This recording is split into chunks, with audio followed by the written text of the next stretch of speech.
आपने अक्सर लड़ाई झगड़े देखे होंगे जिसमें कुछ मामले तो बातचीत के जरिए ही निबट जाते हैं तो कुछ मामले पुलिस और कोर्ट तक खिंच जाते हैं।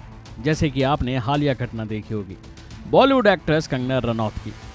ये इस घटना के लिए बिल्कुल सटीक उदाहरण है, जिसमें चंडीगढ़ एयरपोर्ट पर उनको एक महिला सिपाही ने थप्पड़ मार दिया, जिसके बाद ये मामला कोर्ट तक जा पहुंचा। आइए उसके लिए जानते हैं कि थप्पड़ मारने पर क्या सजा होती है, साथ ही हमारे देश में क्या कानून है, क्या उसका प्रावधान है, क्या इसके लिए जेल और जुर्माना दोनों भरना हो सकता है या फिर सिर्फ जुर्माने या फिर जेल से काम चल सकता है। आइए जानते हैं इस पर कानून क्या कहता है।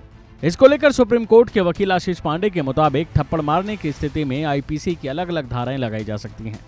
ये निर्भर करता है कि थप्पड़ किन स्थितियों में मारा गया, क्योंकि इसके बारे में सबसे पहले ये जानना बहुत जरूरी है कि थप्पड़ मारना अपराध की श्रेणी में आता है। इसके लिए आईपीसी के सेक्शन 323 के तहत केस दर्ज करके कार्रवाई अमल में लाई जा सकती है। सेक्शन 323 के मुताबिक बताएं तो अगर कोई किसी को जानबूझकर नुकसान या चोट पहुंचाता है तो उसे 1 साल तक की जेल की हवा खानी पड़ सकती है, या हर्जाने के तौर पर 1000 रुपए भी उससे वसूले जा सकते हैं, या जेल और जुर्माना दोनों लागू हो सकते हैं। मामला यह भी हो सकता है कि शख्स ने बदसलूकी की हो और फिर सामने वाले शख्स ने इसकी प्रतिक्रिया दी हो। जब ऐसे हालात होते हैं तो सजा को बदला भी जा सकता है और केस भी खारिज हो सकता है। अगर किसी इंसान दूसरे को डराने के लिए आपराधिक बलों से या फिर प्रतीकात्मक हमला करता है तो उसे कोई नुकसान नहीं होता, लेकिन पीड़ित घबराता है तो आरोपी को सेक्शन 358 के तहत दोषी करार ठहराया जा सकता है। इसके अलावा भारतीय दंड संहिता यानी कि आईपीसी की धारा 352 कहती है कि अगर कोई शख्स बिना किसी उकसावे के पीड़ित पर हमला करता है या फिर क्रिमिनल फोर्स का यूज करता है तो ऐसे मामलों में 3 महीने जेल और 500 रुपए तक का जुर्माना भी लागू हो सकता है, या फिर जेल और जुर्माना दोनों लागू हो सकते हैं। इसके अलावा आईपीसी के कई प्रावधान हैं जिसमें ये मामला दर्ज किया जा सकता है।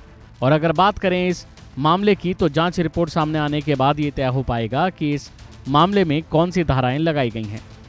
अगर कंगना को थप्पड़ मारने वाली महिला की बात करें तो जांच का विषय है कि क्या उस महिला जवान के पास कोई हथियार था या थप्पड़ मारने के बाद सांसद को और नुकसान पहुंचाने का इरादा था। ड्यूटी के दौरान कानूनन थप्पड़ मारा ये भी जांच में अहम पेच साबित हो सकता है। तो वहीं नौकरी से जुड़ी कार्रवाई भी संभव है।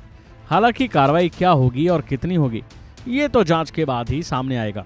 तो वहीं इस मामले में एक्सपर्ट की माने तो जिस वक्त ये मामला हुआ उस वक्त स्थिति क्या थी, ये देखना होगा कि महिला जवान ने अचानक ऐसा क्यों किया। इसकी वजह कुछ और थी या सिर्फ किसान मुद्दा ही इसका असली कारण था। अभी के लिए फिलहाल इतना ही। बने रहिए वन इंडिया के साथ।